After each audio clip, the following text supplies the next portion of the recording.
गायत्री देशमानेंना त्यांची नातेवाईक म्हणून भेटायला गेले होते आणि तिथून मी त्यांना किडनॅप केलं आणि जोपर्यंत माझ्या डिमांड पूर्ण होत नाहीत तोपर्यंत मी त्यांना माझ्याच ताब्यात ठेवणार आहे. आता तुला प्रश्न पडला असेल की मी त्यांना किडनॅप का केलं, बरोबर ना? सांगते. कारण मीरा आबांचं लग्न त्या गायत्री देशमानांशी लावण्याचा प्रयत्न करते आणि मी आबांचं लग्न माझ्या पसंतीच्या बाईशी लावण्याचा प्रयत्न करते. आता आबांचं लग्न माझ्या पसंतीच्या बाईशी होत नाही तोपर्यंत ती गायत्री माझ्याच ताब्यात राहणार आणि माझ्या ताब्यात असेपर्यंत जर तिने माझं काही ऐकलं नाही तर तिला फिनिश करायला मला इतकाही वेळ लागणार. आता तुला दुसरा प्रश्न पडला असेल की त्यांना मी कुठे डांबून ठेवलंय म्हणून. तुला बघायचंय मी त्यांना कुठे डांबून ठेवलंय ते?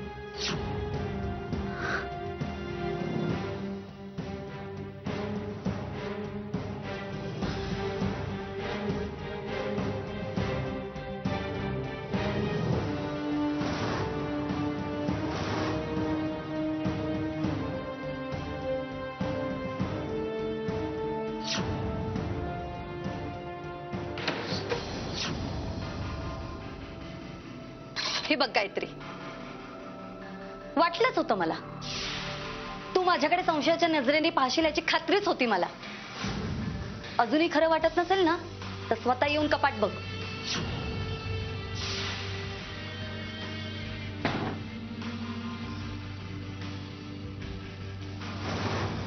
लग्न होऊन एवढी वर्ष झाली पण ही खरं कधी बोलतीये आणि खोटं कधी बोलतीये हेच कळेनासं झालंय मला.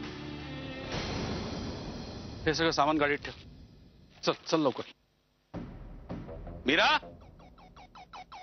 हे मीरा. सॉरी आबा, उशीर झाला. अगं चल लवकर.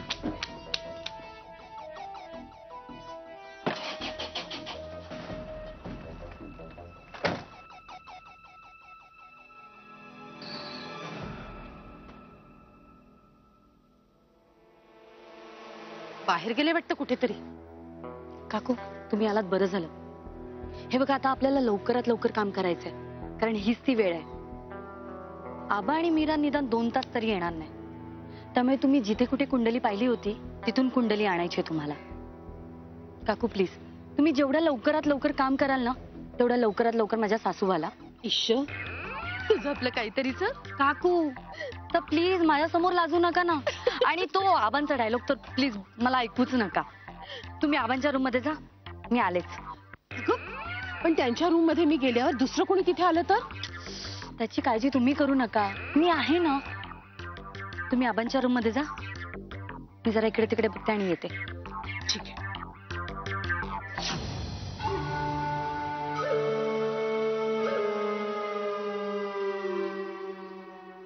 तुला सांगतो मीरा, आमच्या काळी म्हणजे माझ्या तरुणपणी रेडिओ ऐकण्याची मजा काही औरच होती. काय गाणी लागायची एक एक.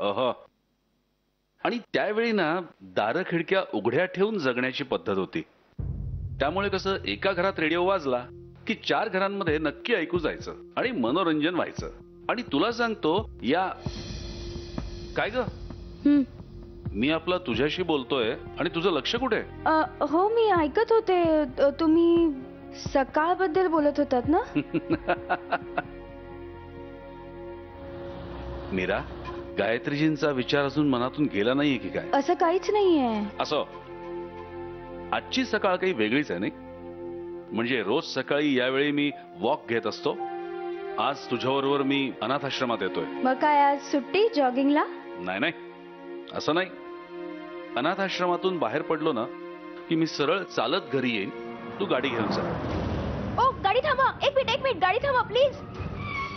अगं काय झालं? आबा गायत्रीजींची गाडी गेली आता. दिसली का? अगं पण आबा गाडी वळवा. आबा प्लीज गाडी वळवायला सांगा प्लीज. अगं पण आपल्याला अनाथ आश्रमात जायचंय. आपण नंतर पण जाऊ शकतो ना. थोडा उशीर होईल एवढंच. पण आता नाही भेटले तर ते निघून जातील. ते बघा गाडी कधीच मागे गेली आहे. बरं ठीक आहे. गजानन गाडी वळव.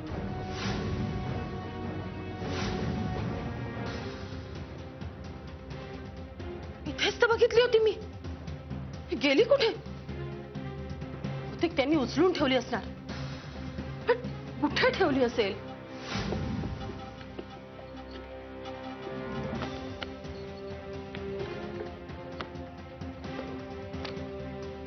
थांब जरा, थांब.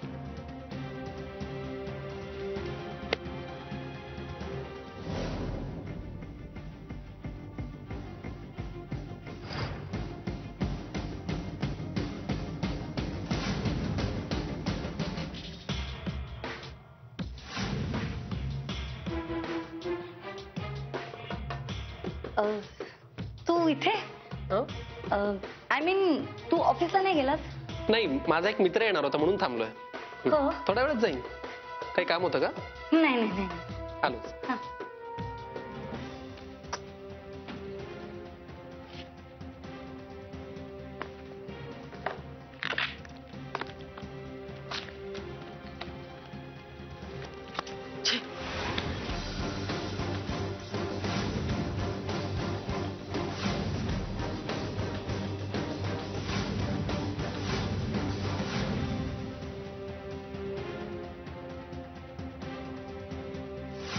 थांब ग. अगं हो, शोधतीये ना. असं काय?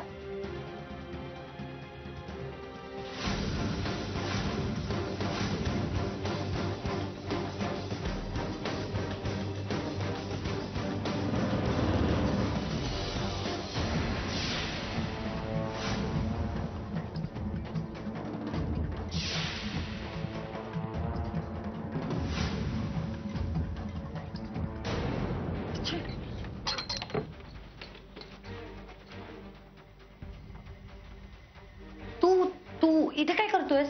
एक मिनिट. हा प्रश्न मी तुला विचारायला पाहिजे की इथे आबांच्या रूमच्या बाहेर तू काय करतेस? तुझा प्रॉब्लेम काय आहे विघ्नेश? प्रत्येक वेळेस तू माझ्याकडे संशयाच्या नजरेने का बघतोस? हे बघ, मी काही संशयाने बघत नाहीये. माझं फक्त एवढंच म्हणणं आहे की आबांच्या रूमच्या बाहेर तू काय करतेस? अच्छा, म्हणजे तू आबांना भेटायला आलास का? नाही नाही, आबा आणि मीरा दोघेही इथे नाही गेले. ते गेलेत, मी पाहिलं माझ्या डोळ्यांनी. एक मिनिट. माझं तसंही आबांच्याकडे काहीच काम नाहीये. फक्त मी अरे पण तू आबांच्या रूम मध्ये कशाला जातोय? एक मिनिट. ही माझ्या वडिलांची रूम आहे. मी लहानपणापासून त्या रूम मध्ये ये जा करतोय आणि माझ्या वडिलांच्या रूम मध्ये जायला मला कुणाच्याही परवानगीची गरज नाहीये. अरे पण विघ्नेश, मी काय म्हणते, असं कोणी नसताना रूम मध्ये जाऊ नये रे, बॅड मॅनर्स. त्यामुळे आबाले की मग जाणं. मग पण हा काय मुद्दा आहे मला कळत नाहीये. हे बघ, साधी गोष्ट आहे. आबांच्या रूम मधल्या कपाटातल्या लॉकर मध्ये माझी एक खूप महत्वाची फाईल आहे. ती फक्त फाईल मला घ्यायला जायचंय. अरे पण काय माहितीये का, त्यांच्या कपाटाला लॉक आहे, त्यामुळे तुला ती काय फाईल मिळणार नाही. तुझं जाऊन काय तसा उपयोग नाही. तू काय काय काय बडबडतीयस तू? काय मला एक गोष्ट सांग, इथे आबांच्या रूमच्या बाहेर उभी आहेस तू आणि तुला कसं काय माहितीये की आतल्या कपाटाला लॉक आहे? आणि तसंही कपाटाला लॉक असलं ना तरी किल्ली कुठे ठेवतात आबा ते मला व्यवस्थित माहिती आहे. अरे पण विघ्नेश, मी काय म्हणते, किती जवळची माणसं असले ना तरी असं कुणाच्या रूम मध्ये जाऊन फाईल शोधणं बरोबर दिसत नाही रे. अरे बापरे, आता काय चांगलं काय वाईट हे तू मला समजावून सांगायला लागलीस का? म्हणजे याचा अर्थ नक्कीच काहीतरी गडबड आहे. मला पाहिलंच पाहिजे. अरे पण विघ्नेश, ऐक ना माझा.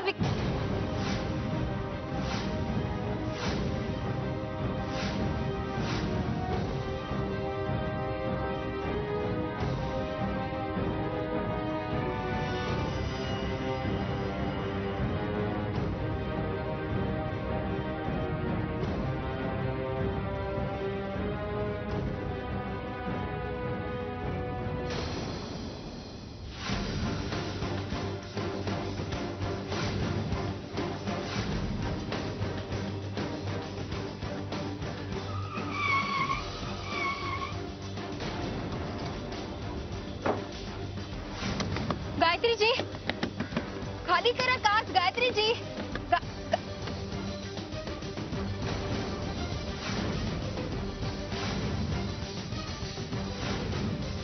काय झालं? माझी गाडी का थांबवलीत?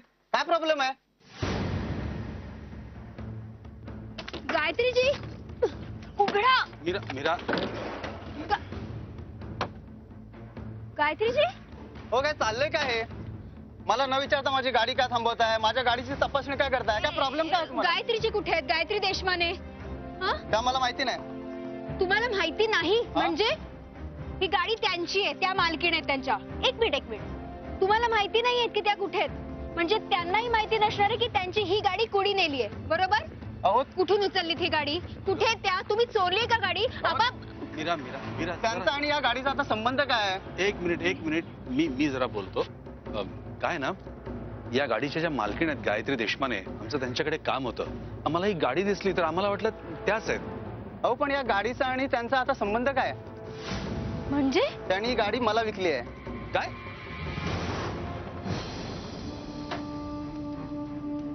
काकू काकू तुम्ही इथे आबांच्या रूम मध्ये काय करताय? मी अच्छा. आणि काय ग, या आत्ता इथे रूम मध्ये आहेत म्हणून तू मला आत येऊ देत नव्हतीस ना? वा कॅश, या काकूंना तू स्वतःची नातेवाईक म्हणवतेस आणि स्वतःच्या नातेवाईकांच्या हातनं आपल्या घरात चोरी करण्यात काहीच गैर वाटत नाही का तुला? विघ्नेश, खबरदार, माझ्या काकूवर तू चोरीचा आरोप लावलास तर. मला वाटलंच होतं की तू असाच काहीतरी विचार करणार, म्हणून तुला मी आबांच्या रूम मध्ये येऊन देत नव्हते. आत्ता इथे थोड्या वेळापूर्वी तू मला म्हणालीस ना की आबांच्या रूम मधलं त्यांचं कपाट लॉक्ड आहे म्हणून. हे कपाट लॉक्ड आहे का? आबांचे सगळे कपडे अस्ताव्यस्त पडलेत, या कपाटातले ड्रॉवर्स उघडे आहेत. काय चाललंय काय? हा सगळा पसारा, हे सगळं असं पाहिल्यावर मी का समज करून घेऊ नये की या इथे चोरी करतायत म्हणून? सांग ना काकू, तुम्हाला काही सांगायचं असेल तर तुम्ही पण बोला. त्या काय सांगतील, मी सांगते ना तुला. हा. अरे त्या आबांची रूम साफ करत होत्या. हा हो, हो, अच्छा. म्हणजे हे असं दुसऱ्यांच्या कपाटातले ड्रॉवर्स उघडून साफसफाई चालली होती का? अरे विघ्नेश, मी काय बोलते ते तू नीट ऐकून घेणार आहेस का? बोल ना. अरे काय झालं माहितीये का, की मी त्यांना 1000दा सांगितलं हा. होतं की हे तुम्ही असं काही करू नका हो. बर. पण त्याआधी काय झालं माहितीये का, हा. की आबांच्या रूम मध्ये ते 2दा-3दा आबांना चहा देण्यासाठी आल्या होत्या आणि तेव्हा त्यांनी या रूम मध्ये झुरळ फिरताना पाहिलं. म्हणून त्यांनी ते कपाटाच्या ड्रॉवर पासून साफसफाई करायला सुरुवात केली. वा कॅश, ही जी सगळी चालली आहे ना, ही साफसफाई नाहीये, हातसफाई आहे. कळलं? तू बोलतीयस एक आणि या इथे करतायत काहीतरी भलतच. खरंच कॅश, तुझ्या मनात नेमकं कधी आणि काय चालू असेल ना, हे माझ्या कल्पनेपलीकडचं आहे. कॅश म्हणते ना ते अगदी खरंय. बर. मी आबा इथे असताना या रूमची साफसफाई करू शकले नसते. नाही, तू माझ्यावर आरोप केलास, माझ्यावर रागावलास. मी नाही रागावणार तुझ्यावर, कारण माझ्या मेलीचं नशीबच फुटकं रे. म्हणजे मी कधी काही चांगलं करायला गेले ना की असं काहीतरी घडतं बघ. आधी त्या अभिलाषाने पण माझ्यावर संशय घेतला आणि आता तू पण.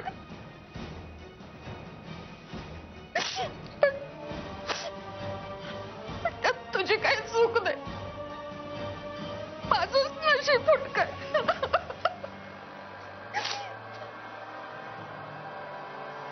बिचाऱ्या काकू नाराज झाल्या, ते पण तुझ्यामुळे. काय? काकू, गाडी तशी जुनी आहे पण चालवायला चांगली आहे म्हणून मी ती विकत घेतली. का विकली त्यांनी गाडी? कदाचित त्यांना पैशाची गरज असेल. तुम्हाला अजून काही बोलल्या का? म्हणजे ते कुठे राहतात किंवा कुठे चालल्यात असं काही? नाही, त्यांची तब्येत बरी वाटत नव्हती, त्यामुळे त्या काही न बोलताच निघून गेल्या. मी तुम्हाला म्हटलं नव्हतं त्यांना नक्कीच काहीतरी प्रॉब्लेम आहे म्हणून त्या अशा वागतात, नाही तर त्यांनीच हॉस्पिटल सोडून जायला नको होतं की नाही. त्या अडचणीत आपल्याला त्यांना मदत केली पाहिजे. बाबा काय झालं असेल त्यांना? त्यांनी गाडी विकली म्हणजे? शांत हो.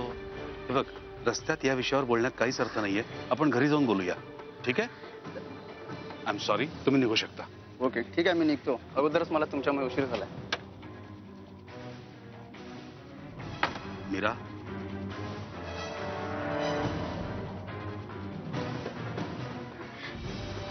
काहीतरी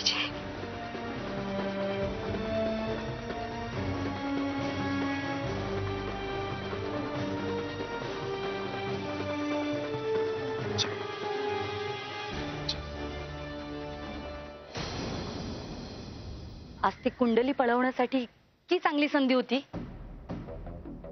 ती पण गेली. मध्येच तो विघ्नेश आला आणि माझा सगळा प्लॅन फिनिश झाला. कॅश, मला वाटतं विघ्नेशला आपला संशय आलाय. आता तो पुढे काय करेल मला तर काहीच कळत नाहीये. मी नाही त्याला घाबरत आणि तुम्ही त्याची काळजी करू नका. वेळ आली ना सगळं काही खरं खरं सांगून टाकेन मी. पण मला ना एकाच गोष्टीचं टेन्शन आहे. चांगली संधी हातात मिळाली होती ती पण गेली. अशी संधी काय सारखी सारखी येते? कॅश, हे बघ, कुंडलीची काळजी तू करू नकोस. अगं आपण आपल्या हातातून संधी घालवलेली नाहीये. म्हणजे बघ, मी जर आबांच्या खोलीतून कुंडली चोरली असती तर ते विघ्नेशच्या लक्षात आलं असतं. म्हणून मी काय केलं, घाईघाईने आबांच्या कुंडलीचे सगळे फोटो माझ्या मोबाईल मध्ये काढून घेतले. बघ ना. वा, ग्रेट. ग्रेट काकू. खूप छान काकू. एवढ्या कमी वेळात तुम्ही इतकं छान काम कराल असं वाटलं नव्हतं. मग I am proud of you काकू. आता खऱ्या अर्थाने तुम्ही माझ्या होणाऱ्या सासू शोभता. हा बरं मला सांग, आता आपण पुढे काय करायचं? पुढे तुम्हाला काही नाही करायचंय. आता जे काही करेन ना ते मीच करेन. आता तुमची आणि आबांची अशी कुंडली जुळवेन की तुमच्याशी लग्न करण्याशिवाय आबांना दुसरा कुठला पर्याय उरणार नाही.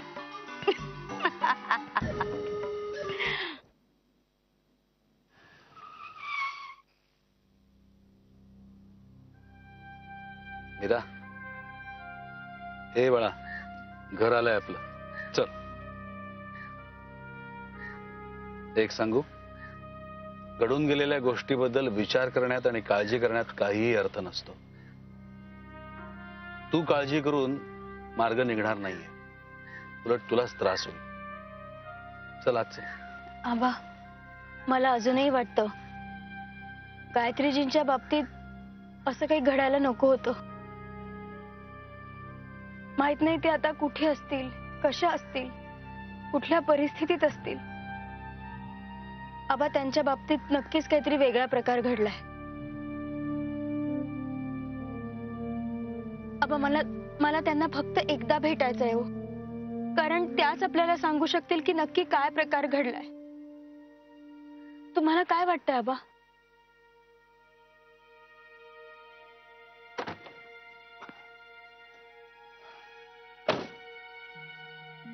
तू थांब रे इथेच.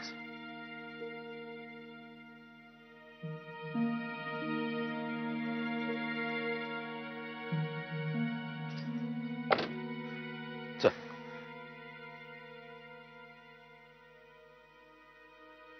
एक्सक्यूज मी, रत्न पार्किंगचा कुरिअर आहे. थांब, मी बघतो. ठीक आहे, चेक सही करा.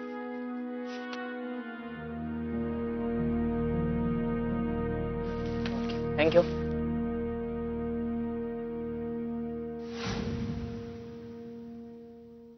गायत्री देशमाने?